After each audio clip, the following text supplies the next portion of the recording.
I did.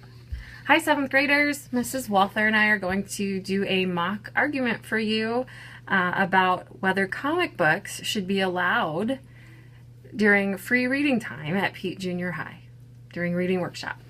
Okay? Okay.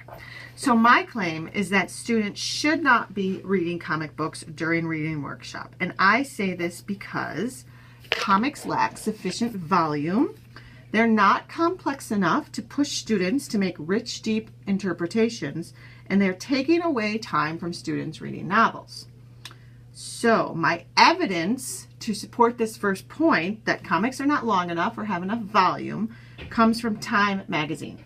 I counted the number of pages in some comics, and some of them are not more than 30 pages long, which novels are much longer than that. But also, comics have fewer words on the pages than novels, so therefore they do not support the volume that kids need to read these days. I can also support that comic books are not complex enough. Comics don't tackle the same kinds of intense life issues that novels do.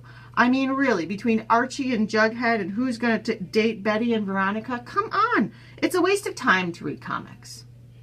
Okay. I disagree. And I take the position that students should be able to read comic books during reading workshop and SSR at school because they are an extremely important genre to know about. They can be as complex as novels, and they might help more readers access curriculum and books in our library that might not want to be reading other books. One reason I think that they should be able to read comic books is because they are an important genre. We have a graphic novel, which is kind of classified as comic books, section at bookstores. We have a section in the library. Students are checking these books out. They're interested in them. Also, comic books, graphic novels, they have multimedia elements to them. Students are learning how to read pictures, and non-print is just important as to learning how to read words.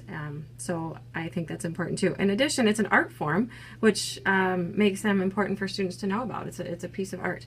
And despite what you said about them not being complex enough, I disagree. Students should read comic books because they actually can tackle themes just as intense as in novels. You cited Archie and Veronica. I'm going to cite The Ultimate Spider-Man 2, which is full of good and evil and identity and loss and belonging and class systems. So I do think that you can get complex. And complexity is not just about page length or how many words. It's about the story.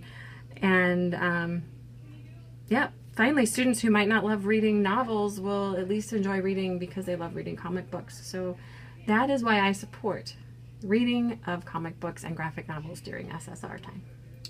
You convinced me. Wow, awesome. Wow, I changed my mind. I won.